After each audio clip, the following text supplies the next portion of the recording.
pending bills, I think, is something that we need to look at critically. Our work as an institution around the last 5 years, we've picked particularly questions around legal fees, and I want to just spotlight Nairobi. Nairobi County has had very huge pending bills on legal fees.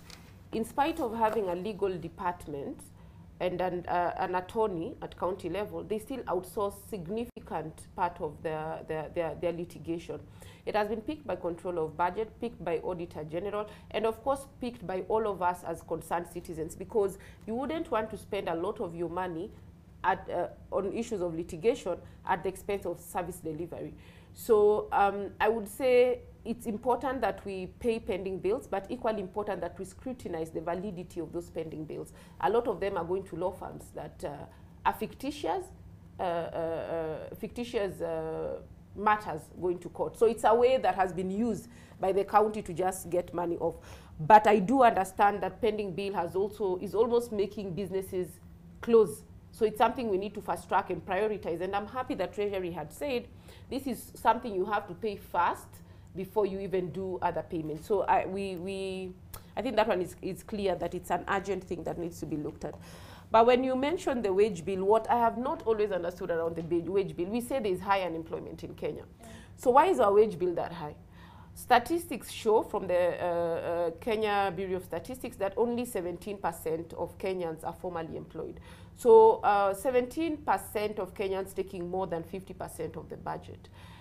That shows that we are seriously overpaying some people. And I'm happy that even with the elections, we saw what we are paying IEBC.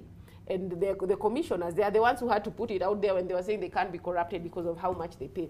But when you look at how much we are paying those people, how much we are putting on health insurance, while we have you tell the other citizens to do an HIF. So I think the conversation has to be around equity in how we take care of our employees. Remember, minimum wage is also around 17 to 18,000.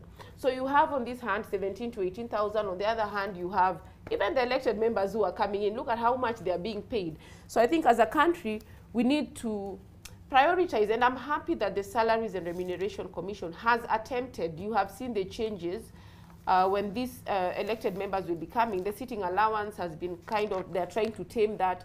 But I think the main problem in Kenya is the allowances that we pay. Because I cannot be paying you your basic salary and so much allowance. And remember, for this allowance, our country, we have tried having conversation as civil society organizations with the Salaries and Remuneration Commission, asking if someone is going for a foreign trip, do you have to give them the cash float? Is it the interest before? We have seen the Auditor General pointing out, and I remember it was a first lady in one county who had said they are going either to America or something for 4 days, got a float of around 600 if I'm not wrong. But the passport was never stamped. This means this was money that, you know, someone claimed to have traveled, was given, but not. So I think this wage bill is really not where it is. It's simply there because of the corruption. It's simply there because of the way the country has refused to be equitable. I do not think it makes sense when a part of the country is sleeping without food for you to be saying you're paying an allowance per day of almost so many thousands.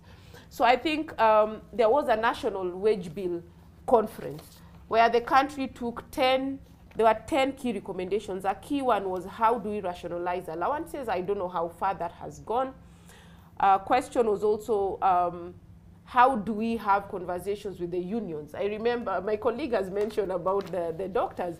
So there's a lot of the CBAs with the doctors. There's a lot of demands with the doctors. But generally, as a Kenyan who is also feeling the weight of this wage bill, my take is that it's a serious conversation that we need to agree as Kenyans.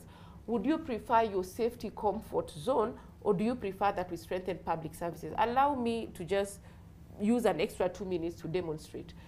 Remember the COVID-19 crisis, where even me with my health insurance, I could not be helped. It couldn't help. We all have to go to public hospitals. They're the ones who were trying to take care of us. But all of us, you have the IEBC, look at their pay that they say we have private health insurance for our staff. Look at all parastatals, all government, they have private. County themselves that should be providing health care, all have private insurance for their assembly, the executive. So who do they want to use that public health? So I think it's time, as a country, we say we are going to prioritize public services. So when you prioritize public services, you've removed the burden that we are paying on, hey, private insurance. You've reduced so many things, and it's more equitable, because we have seen the private sector will leave you to the dogs when you really need them. But in terms of equity, how many people have, how many Aga Khans are there in Turkana? None. So when you privatize your healthcare, what do you want those vulnerable people to do? So I think the wage bill is just a matter of the elite trying to give themselves and cushion themselves too much at the expense of everyone else. I think we should either decide, get rid of allowances, drastic things. I think as a country, we have gotten to the level where the debt is high, the tax is high. Even if you try to tax, you will increase the tax rate, but businesses will be closing. So the net effect is you're not increasing the tax. It's at the same level. It will not come as high as you expected. So then it means we have to agree, we have to reduce some costs. And my take is have discussions to reduce allowances. Speak to Kotu and the team. I know Atwoli was against and saying if Salaries and Remuneration Commission attempts to touch allowances, it will be a fight. But I think we need to come even to a conversation with the unions themselves and tell them, okay, we might not be able to add your salary direct. But you know, even if I add you 30,000, but out of the 30,000 I've added you, 10,000 you're going to Aga Khan. Another 10,000 you're paying for your child's education in a private school. In essence, I've not added you anything. So we can all be at modest remuneration, but ensure we have strengthened public services.